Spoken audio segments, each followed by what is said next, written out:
Hi friends, வணக்கம். Welcome to trending சமையல். Friends, இன்னைக்கு வீடியோவில் நிறையவே யூஸ்ஃபுல்லான டிப்ஸ் வந்து ஷேர் பண்ணியிருக்கேன். கண்டிப்பாக இந்த மாதிரியான உருளி எல்லாம் க்ளீன் பண்ணுறதுக்கு இப்போ நான் வீடியோவில் சொல்லியிருக்கிற மாதிரி ட்ரிக்ஸை நீங்கள் எங்கேயுமே பார்த்துருக்க மாட்டீங்க.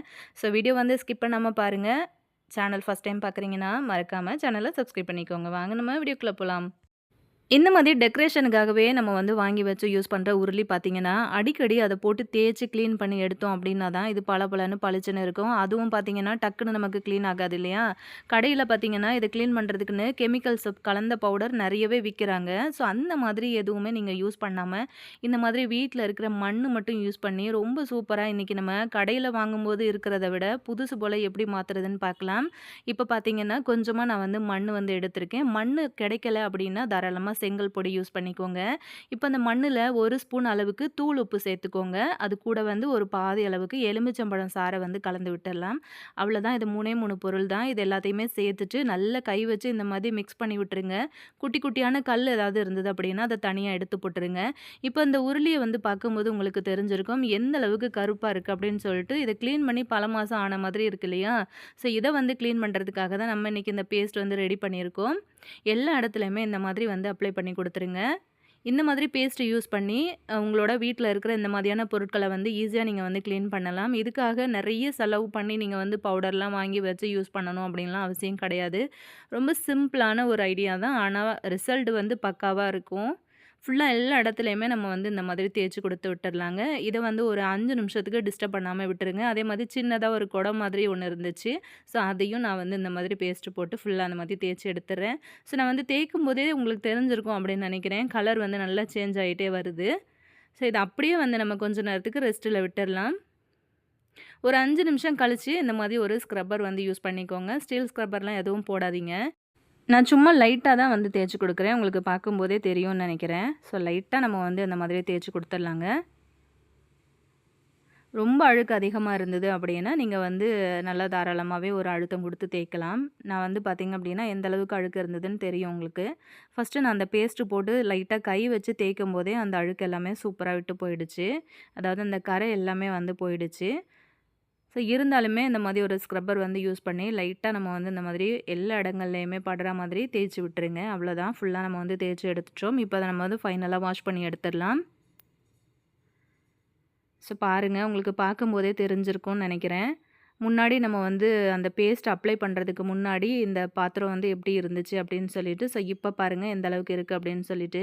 க்ளீன் பண்ணி முடிச்ச உடனே என்னாலவே நம்பவே முடியல. கடையில வாங்கும்போதே இந்த அளவுக்கு பளிச்சுன்னு இருந்துச்சா அப்படிங்கிறது எனக்கு ஒரு டவுட்டா இருந்தது. கடையில வாங்கும்போது இருந்தத விடையே நல்லா பளிச்சுன்னு புதுசு போல நம்ம வந்து க்ளீன் பண்ணிட்டோம் பாருங்க. ஸோ இதுக்கு அப்படின்னு சொல்லிட்டு நம்ம என்ன செலவு பண்ணோங்கிறது நீங்களே பார்த்துருப்பீங்க. ஸோ கண்டிப்பா இந்த ஐடியா உங்களுக்கு ரொம்பவே யூஸ்ஃபுல்லா இருக்கும்னு நெனைக்கிறேன். ஸோ இதுக்கு மட்டும் இல்லங்க. வீட்ல அந்த மாதிரியான நம்ம கடாயெல்லாம் யூஸ் பண்ணுவோம்ல. இந்த மாதிரி நல்ல கரை பிடிச்சிருக்கிற கடாயெல்லாம் கூட க்ளீன் பண்ணுறதுக்கு இந்த பேஸ்ட் மட்டுமே நீங்க வந்து யூஸ் பண்ணிக்கலாம். உங்களுக்கு ரொம்ப விடாப்பிடியான கரை அதிகமா பிடிச்சிருக்கு, உங்களோட சமைக்கிற கடாயில அப்படின்னு சொல்லிட்டு பார்த்தீங்கன்னா, இந்த மாதிரி ஒரு பேஸ்ட்ட ரெடி பண்ணி தேய்ச்சிங்கனாலே நல்லா பளபளன்னு பளிச்சுன்னு ஆயிரும். கன்டினியூஸா நீங்க அத வந்து செஞ்சுட்டே வரும்போது, எல்லா பாத்திரமுமே நல்லா பளிச்சுன்னு இருக்கும் உங்களுக்கு. ஸோ இந்த உருளிய நம்ம வந்து வழக்கம் போல டெக்கரேட் பண்ணி விட்டுறலாம். ஸோ கொஞ்சமா தண்ணி ஊத்திக்கிட்டு, ரோஸ் வந்து என்கிட்ட ரொம்ப கம்மியா இருந்ததுனால, நான் அந்த பெட்டல்ஸ் வரைக்கும் தனியா வந்து உதிர்த்து எடுத்து போட்டேன். ஸோ அந்த மாதிரி போடும்போது நமக்கு அந்த உருளியே வந்து ஃபுல்லா நிறைஞ்சு இருக்கிற மாதிரி இருக்கும். ஸோ அவ்வளோதான். கண்டிப்பா இந்த ஐடியா உங்களுக்கு ரொம்பவே பிடிச்சிருக்கும் அப்படின்னு நினைக்கிறேன். பார்க்கறதுக்கு ரொம்ப அழகா இருக்குல்ல. நீங்களும் வந்து ட்ரை பண்ணி பாருங்க. நெக்ஸ்ட் டிப் என்னன்னு பார்க்கலாம். ஒரே ஒரு டீ வடிகட்டி மட்டும் வச்சுக்கிட்டு, நம்ம நிமிஷத்துல 100 வடை கூட போட்டு முடிச்சிடலாங்க. ஒரு துளி ஆயில் கூட உங்களுக்கு கையில வந்து படவே படாது. நான் வந்து வடை போடுறதுக்காக மாவு வந்து ரெடியா எடுத்து வச்சிருக்கேன். இந்த மாதிரி ஸ்டீல்ல வந்து நம்ம கிட்ட வந்து டீ ஃபில்டர் வச்சிருப்போம் இல்லையா? ஸோ அதுதான் நான் இன்னைக்கு எடுத்திருக்கேன். இந்த ஐடியா வந்து பார்த்தீங்க அப்படின்னா, புதுசா வந்து சமைக்க ஆரம்பிச்சிருக்கிற பிகினர்ஸ் கூட தாராளமா பார்த்த உடனே செய்ற மாதிரி, அதாவது பக்காவான ஒரு ஷேப்ல உங்களுக்கு கிடைக்கும் வடை. அதே மாதிரி உங்களுக்கு வந்து கைகள்ல எண்ணெயும் வந்து படாது. லைட்டா வந்து அந்த ஃபில்டர திருப்பிக்கோங்க. லைட்டா தண்ணி வந்து அப்ளை பண்ணி விட்டதுக்கு அப்புறமா, தேவையான அளவுக்கு வடை மாவ வந்து பின்னாடி வச்சு தட்டிட்டு, ஒரே ஒரு ஓட்ட வந்து போட்டு விட்டுக்கோங்க. இந்த மாரி பண்ணிட்டு, நீங்க வந்து எடுத்து எண்ணெயில போட்டீங்க அப்டின்னா, டக்கு டக்குன்னு உங்களுக்கு வந்து போடுறதுக்கு வரும். கஷ்டம் இல்லாம ஈஸியா உங்களுக்கு வந்து வேலையும் முடிஞ்சிரும். பாருங்க எவ்வளோ சூப்பரா பெர்ஃபெக்ட்டான உளுந்த வடை வந்து ரெடி ஆயிருக்கு அப்டின்னு சொல்லிட்டு, இந்த மாதிரி செய்யும்போது நம்மளோட டைமுமே வந்து ரொம்பவே சேவ் பண்ண முடியும். இந்த ஐடியா உங்களுக்கு ரொம்பவே யூஸ்ஃபுல்லான ஒரு ஐடியாவா இருக்கும் அப்படின்னு நினைக்கிறேன். இந்த ஐடியா பிடிச்சிருந்ததுன்னா, மறக்காம உங்க ஃப்ரெண்ட்ஸ் கூட வந்து ஷேர் பண்ணிக்கோங்க. நீங்க எப்படி வடை பண்ணுவீங்க அப்படிங்கிறத கமெண்ட்ல சொல்லுங்க. அது மட்டும் இல்லாம ஒரு சிலர் நினைப்பீங்க, இது வந்து அந்த ஃபில்டர்ல தட்டி தட்டி எண்ணெய் சட்டியில போடுறதுக்கு பதிலா, நான் கையிலேயே வந்து போட்டுருவேன் அப்படின்னு நினைப்பீங்க. ஆனா இந்த மாதிரி ஒரு நல்ல ரவுண்டான ஷேப் வந்து கிடைக்கணும் அப்படின்னா, அதே சமயத்தில கையில ஒரு துளி ஆயில் கூட படாம, நமக்கு கஷ்டம் இல்லாம வடை போடணும் அப்படின்னு நினைச்சீங்கன்னா, இந்த மாதிரி வந்து ட்ரை பண்ணி பாருங்க. நெக்ஸ்ட் டிப் என்னன்னு பார்க்கலாம். எப்பவுமே நமக்கு முருங்கைக்கீரை பொறுத்தவரைக்கும் அத கிளீன் பண்ணி எடுக்கணும் அப்படின்னா கொஞ்சம் கஷ்டமா இருக்கும். ரொம்ப சோம்பேறித்தனமா இருக்கும். அத பொறுமையா உட்காந்து கிளீன் பண்ணணும் இல்லையா? ரொம்ப ஈஸியா வந்து கிளீன் பண்றதுக்கு ஒரு 2 ட்ரிக்ஸ் வந்து பார்க்கலாம். ஃபர்ஸ்ட்டு வந்து நான் எடுத்துருக்கிற மாதிரி எடுத்துக்கோங்க. அந்த கீரை இருக்கிற கிளைய வந்து லைட்டா உடைச்சுக்கிட்டு, அத அப்படியே ஃபுல்லா உருவி எடுத்துக்கோங்க. அத அப்படியே திருப்பிக்கிட்டு, இப்ப நான் வந்து பண்ற மாரி பண்ணிக்கோங்க. ஃபர்ஸ்ட்டு இந்த மாரி உருவிக்கோங்க. அத அப்படியே பின்பக்கம் திருப்பி, பின்பக்கத்துல இருந்து லைட்டா அந்த மாதிரி இலைகள மட்டும் இழுத்து விட்டீங்க அப்படின்னா, அதுல இருக்கிற காம்பு மட்டும் உங்களுக்கு தனியா வந்துரும். ரொம்ப ஈஸியா நீங்க இந்த மாதிரி கிளீன் பண்ணிக்கலாம். நெறைய பேர் பார்த்தீங்க அப்டின்னா, அந்த காம்போடைய உருவி வந்து போட்டுருவாங்க. ஸோ நம்ம சாப்பிடும்போது அந்த காம்பு வந்து ரொம்பவே டிஸ்டர்ப் பண்ணும். எனக்கு வந்து காம்புகள் இருந்தது அப்டின்னா அதிகமா பிடிக்காது. ஆனா காம்புகள்ல வந்து நெறைய சத்துக்கள் இருக்கு. காம்பும் நம்ம வந்து சேர்த்துக்கணும். இன்னொரு மெத்தட்ல எப்படி கிளீன் பண்ணுறதுன்னு பார்க்கலாம். இதுக்கு வந்து கொஞ்சம் டைம் எடுக்கும். ஆனா, உங்களுக்கு ரிசல்ட் பக்காவா இருக்குங்க. இது வந்து எனக்கு முதல் நாள் சாயங்காலம் கிடைச்ச கீரை. ஸோ, அத வந்து நான் என்ன பண்ணேன் அப்படின்னா, பாதி கீரைய எடுத்து இந்த மாதிரி ஒரு கவர்ல போட்டு வச்சுட்டேன். இது மறுநாள் காலையில சமைக்கிறதுக்காக எடுத்தேன். ஸோ, எடுக்கும்போதே வந்து பார்த்தீங்க அப்படின்னா, இத ஓப்பன் பண்ணி பார்க்கும்போதே நல்லா அந்த காம்புலருந்து கீரை மட்டும் தனியா வந்து உதிர்ந்து ஃபுல்லாவே கொட்டி இருந்தது. இத நீங்க வெளியிலயும் வைக்கலாம், ஃப்ரிட்ஜ்லயும் வந்து வச்சுக்கலாம்.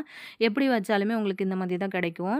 ஸோ, அப்படியே வச்சுட்டு கை வச்சு நல்லா ஒரு 4, 5 தட்டு திருப்பி திருப்பி தட்டி விட்டீங்க அப்படின்னா, கொஞ்சம் நஞ்சம் அந்த காம்புல ஒட்டிட்டுருக்க கீரை கூட ஃபுல்லாவே உங்களுக்கு வந்து இந்த மாதிரி உதிர்ந்து வந்துரும். ஸோ பார்த்தீங்கன்னா தெரியும், காம்பு மட்டும் தனியா வந்துடுச்சு. அதாவது பெரிய பெரிய காம்பெல்லாம் தனியா வந்துருச்சு. கீரையும் வந்து தனியா வந்துருச்சு பாருங்க. ஸோ அதில குட்டி குட்டி காம்புகள் வந்து நெறைய இருக்கும். அந்த காம்பு எல்லாத்தையுமே நம்ம வந்து லைட்டா வந்து புடைச்சு விட்டீங்கனாலும் உங்களுக்கு கிளீன் ஆயிடும். அப்படி இல்லன்னா தண்ணீல போட்டு அலசும்போதும் பார்த்தீங்கன்னா, உங்களுக்கு காம்புகள் வந்து தனியா வந்துரும்.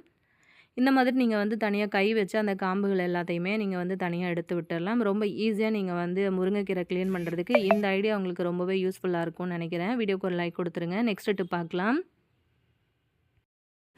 ஒரே ஒரு நெயில் கட்டர் மட்டும் யூஸ் பண்ணி இன்னைக்கு கிலோ கணக்கில பூண்டு எப்படி உரிக்கிறதுன்னு பார்க்கலாம். இந்த மாதிரி எப்பவுமே நம்ம வந்து பூண்டு உரிக்கும்போது பார்த்தீங்கன்னா, ஒரு 4 பூண்டு நம்ம கை வச்சு உரிச்சுட்டோம். அதாவது நகம் யூஸ் பண்ணி உரிக்கிறோம் அப்படின்னா, நமக்கு 5வது பூண்டு உரிக்கிறதுக்குள்ளேயே நமக்கு வந்து கையில பிசு பிசுன்னு அந்த பூண்டு வந்து ஒட்ட ஆரம்பிச்சுரும். அது மட்டும் இல்லாம நகத்திலயும் வந்து ஒரு விதமான எரிச்சல் குடுக்கும். இந்த மாதிரியான 2 பிரச்சனையுமே நம்ம வந்து இந்த ஒரே ஒரு நெயில் கட்டர் மூலமா இத வந்து அவாய்ட் பண்ணிடலாங்க. சின்ன பூண்டா இருந்தாலும் சரி, பெரிய பூண்டா இருந்தாலும் சரி, ரொம்ப ஈஸியா வந்து இத எப்படி உரிக்கிறதுன்னு பார்க்கலாமா?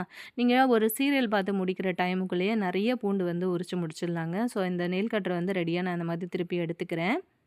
இப்போ வந்து இந்த பூண்டு எடுத்துக்கிட்டு, அதோட மொனப்பகுதி இருக்கு இல்லையா? அதாவது அதோட தலைப்பகுதியில வச்சு லைட்டா இப்படி குடுத்து நீங்க வந்து இழுத்து விட்டீங்க அப்படின்னா, அந்த தோல் வந்து அழகா ரிமூவ் ஆகிடும். பாருங்க எவ்வளோ சூப்பரா நமக்கு வந்து அந்த தோல் மட்டும் தனியா வருது அப்படின்னு சொல்லிட்டு. இதுவே வந்து பெரிய பூண்டா இருந்தா இன்னுமே உங்களுக்கு ரொம்ப ரொம்ப ஈஸியா வேலை முடிஞ்சிருங்க. பாருங்க எவ்வளோ அழகா நம்ம வந்து உரிச்சிட்டோம் அப்படின்னு சொல்லிட்டு. ஒரு சிலருக்கு வந்து பார்த்தீங்க அப்படின்னா, நகம் வந்து ரொம்ப வலிக்கும். கை வந்து ஒரு மாதிரி பிசு பிசுன்னு எரிச்சல் குடுக்கும். இந்த மாதிரி பிரச்சனைகள ரொம்ப ஈஸியா வந்து நீங்க அவாய்ட் பண்ணிக்கலாம். இந்த மாதிரி நெயில் கட்டர் மட்டும் யூஸ் பண்ணி. ஸோ பாருங்க எவ்வளோ அழகா நமக்கு வந்து உரிக்க வருது அப்படின்னு சொல்லிட்டு. ஸோ இந்த ஐடியாவும் உங்களுக்கு ரொம்ப யூஸ்ஃபுல்லா இருக்கும்னு நெனைக்கிறேன். ஸோ எங்கேயும் பார்க்காத புது ஐடியாவா இருக்கும் அப்படின்னும் நெனைக்கிறேன். மறக்காம நீங்களும் வந்து ட்ரை பண்ணி பாருங்க. அப்படியே உங்க ஃப்ரெண்ட்ஸ் அண்ட் ஃபேமிலி மெம்பர்ஸோடையும் இந்த வீடியோ வந்து ஷேர் பண்ணிக்கோங்க. இந்த டிப் உங்களுக்கு பிடிச்சிருந்தது அப்படின்னா, மறக்காம இந்த வீடியோக்கும் ஒரு லைக் குடுத்துருங்க. பாருங்க அவ்வளோதான். ரொம்ப ஈஸியா நம்ம வந்து கட கட கடன்னு அத வந்து உரிச்சு முடிச்சிடலாங்க. பாருங்க எவ்வளோ பூண்டு உரிச்சு எடுத்து வச்சிருக்கேன் அப்படின்னு சொல்லிட்டு. நிமிஷத்தில நமக்கு வந்து வேலை முடிஞ்சிரும். பாருங்க கையிலயும் பிசு பிசுன்னு ஒட்டல. ரொம்ப ஈஸியா நெயில் கட்டர் மட்டும் யூஸ் பண்ணி பூண்டு உரிக்கலாம் அப்படிங்கிறத கண்டிப்பா நீங்க ட்ரை பண்ணீங்க அப்படின்னா உங்களுக்கே தெரியும். நம்ம இப்ப நெக்ஸ்ட் டிப் என்னன்னு சொல்லிட்டு பார்க்கலாம். இந்த மாதிரி பிஸ்கெட்லாம் பார்த்தீங்க அப்படின்னா, நமத்து போயிருக்கும். சில நேரங்கள்ல குழந்தைங்களுக்கு டீயில தொட்டு சாப்பிட்றதுக்கு குடுப்போம். அத வந்து நம்ம எடுத்து வைக்க மறந்துருவோம். இல்லன்னா இப்ப மழைக்காலம் ஸ்டார்ட் ஆனதுனால, பிஸ்கெட்லாம் வந்து பார்த்தீங்க அப்படின்னா, டப்பால போட்டு வச்சிருந்தாலுமே நமக்கு அப்பப்ப நமத்து போன மாதிரியே இருக்கும் இல்லையா? ஸோ இதுக்காக நம்ம என்ன பண்ணலாம் அப்படின்னு பார்த்தீங்கன்னா, இந்த மாதிரி நம்ம சமைச்சிட்டு இருக்கும்போதே, அந்த சமையல் முடிஞ்சோனே நம்ம வந்து ஆஃப் பண்ணுவோம்ல. ஆஃப் பண்ணோனே பார்த்தீங்க அப்படின்னா, அதாவது ஸ்டவ் ஆஃப் பண்ணினதுக்கப்புறம் இந்த தட்டு வந்து ரொம்ப சூடா இருக்கும். அந்த சூட்லயே வந்து பார்த்தீங்கன்னா, நமத்து போயிருக்கிற பிஸ்கெட் எல்லாத்தையும் இப்படி வந்து நம்ம மேல அடுக்கி வச்சிடலாங்க. இந்த மாதிரி செய்யும்போது இன்ஸ்டன்ட்டா டக்குன்னு உங்களுக்கு பிஸ்கெட் வந்து நமத்து போயிருக்கிறது வந்து ஒரு நிமிஷத்துல வந்து சரியாயிடும். புதுசா பாக்கெட் ஓப்பன் பண்ணும்போது எப்படி இருக்குமோ, அதே மாதிரி ஃப்ரெஷ்ஷாவே இருக்கும். ட்ரை பண்ணி பாருங்க. நெக்ஸ்ட் பார்க்கலாம்.